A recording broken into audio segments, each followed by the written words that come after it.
Oke, selamat malam semuanya.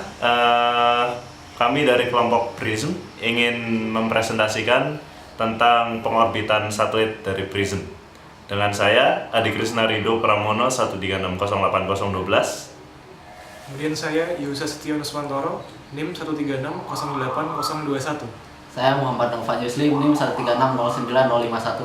Saya Ardian Pradana, NIM 136090015. Ya, dengan satelit PRISM di sini mempunyai arti dari singkatan yaitu Pico Satellite for Remote Sensing and Innovative Space Missions. Oke, kita bisa lihat satelit speknya di sini, yaitu dengan common name PRISM yang diluncurkan pada tanggal 23 Januari 2009 pada jam 12.54 waktu Jepang setempat. Dengan launch vehicle H2A 202 F-15 dengan launch location di Tanegashima Space Center dengan dimensi satelit 19x19x37, berat 8,5 kg dengan karakteristik orbit di perigi 660 km, apogee di 670 km, inclination di 98 derajat dengan periode 98 menit. Satelit ini dimiliki oleh Intelligent Space System Laboratory of University of Tokyo. Satelit ini mempunyai misi yaitu demonstrasi teknologi pencitraan dengan menggunakan extensible boom sebagai sebuah teleskop. Yang kedua adalah demonstrasi penggunaan komponen commercial off the shelf oriented atau yang kita singkat dengan COTS oriented untuk nanosatelit, dan yang ketiga adalah untuk layanan radio amatir lanjutan atau yang disebut dengan Advanced Amateur Radio Service. Spek roket pendorong ini mempunyai panjang 53 meter dengan berat lift off 289 ton tanpa payload dan mempunyai dua stage, yaitu dengan first stage itu satu unit dengan berat 114 ton yang bisa menghasilkan 1098 kN of thrust dengan ISP 440 detik, dan second stage-nya dengan berat 20 ton dengan thrust yang dihasilkan 137 kN dengan ISP 448 detik. Ya, di sini bisa kita lihat ini adalah bagian dari roket pendorong untuk satelit PRISM tadi, dan ini adalah bagan atau diagram spesifikasi dari satelit yang akan diluncurkan. Oke, sekarang saya akan menjelaskan tentang lokasi peluncuran, yaitu Tanegashima Space Center.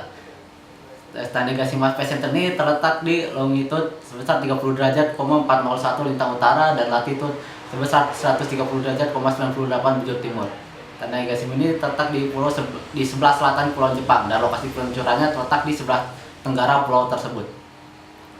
Nah, dan kemudian ini ada gambar lokasi peluncuran, launch pad-nya, dan berbagai fasilitas yang dimiliki oleh Tanegashima Space Center. Lalu untuk asumsi, saya akan menjelaskan asumsi yang digunakan. Yang pertama adalah inklinasi peluncuran sama dengan inklinasi orbit parkir sama dengan inklinasi orbit operasional, yaitu sebesar 90 derajat. Jadi tidak ada manuver pergantian inklinasi. Lalu orbit sirkular itu ada orbit parkirnya adalah orbit sirkular dengan ketinggian 300 km. Lalu manuver selama melakukan transfer di orbit transfer, manuvernya menggunakan second stage karena diasumsikan first stage sudah dilakukan separasi setelah peluncuran, setelah mencapai orbit parkir. Lalu asumsi lagi bahwa PRISM ini merupakan payload piggyback yang terakhir dari seluruh payload yang dibawa. Jadi masa total ketika transfer adalah masa second stage ditambah masa satelit ditambah masa fairing, yaitu sebesar 21.408,5 kg. Ya, saya akan menjelaskan tentang skenario yang akan kita lakukan. Skenario pertama yaitu satelit diluncurkan ke orbit transfer yang berupa orbit sirkular. Kemudian setelah diluncurkan ke orbit parkir dan separasi dengan first stage, satelit dengan bantuan second stage melakukan manuver penambahan kecepatan sebesar delta V1 untuk berpindah ke orbit transfernya. Kemudian setelah masuk ke orbit transfer dan mencapai apocenter orbit transfer yang radiusnya sama dengan radius pericenter orbit operasional, dilakukan lagi manuver penambahan kecepatan sebesar delta V2 untuk masuk ke orbit operasional. Setelah itu, setelah masuk ke orbit operasional, second stage melakukan separasi dan panel surya diekstensi. Setelah orbit stabil, boom lensa kemudian diekstensi dan satelit bisa memulai misinya. Bisa dilihat gambar di slide sebelah saya, ada ilustrasi mengenai skenario pertama. Kemudian akan dilanjutkan dengan Anggi. Ya, ini adalah skenario. Sekarang saya akan menjelaskan tentang skenario 2, yaitu adalah Hoffman transfer ke apocenter orbit operasional. Nah, jadi setelah satelit ini diluncurkan ke orbit parkir dan separasi dengan first stage, satelit dengan bantuan second stage akan melakukan manuver penambahan kecepatan sebesar delta V1 untuk berpindah ke orbit transfer. Nah, lalu setelah masuk ke orbit transfer dan mencapai apocenter orbit transfer yang radiusnya sama dengan radius apocenter orbit operasional, dilakukan lagi manuver penambahan kecepatan sebesar delta V2 untuk masuk ke dalam orbit operasional. Nah, lalu setelah masuk ke orbit operasional, second stage akan dilakukan separasi dan panel surya dari satelit PRISM ini akan diekstensi. Setelah orbitnya stabil, boom lensa akan diekstensi dan satelit akan memulai misinya.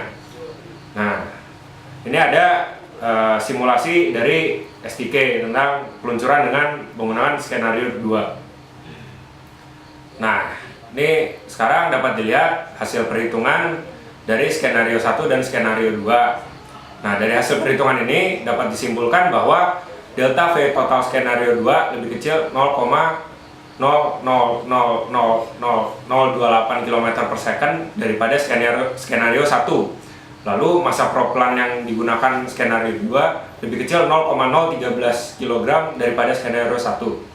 Dan waktu transfer orbit skenario 2 lebih lama sekitar 3,1 detik daripada skenario 1. Lalu dari hasil perbandingan delta V disimpulkan bahwa orbit transfer yang lebih efisien adalah orbit transfer skenario 2, di mana satelit melakukan transfer orbit Hoffman ke apocenter orbit operasional. Dan skenario 2 lebih kecil penambahan kecepatan total dan massa propellannya yang diperlukannya. Meskipun waktu transfer orbitnya lebih lama, tapi perbedaannya nggak terlalu besar. Nah, ini untuk bagian terakhir ini ada referensi dari mana semua informasi awal tadi kita dapatkan. Oke, sekian presentasi dari kelompok PRISM kali ini. Kurang lebihnya mohon maaf, dan jika ada pertanyaan mungkin bisa ditanyakan langsung kepada kolom komen di bawah video YouTube. Jangan lupa untuk mengetik atau mengeklik like di bawah video kami. Sekian, terima kasih. Kurang lebihnya mohon maaf. Selamat malam. Oke. Oke. Ya.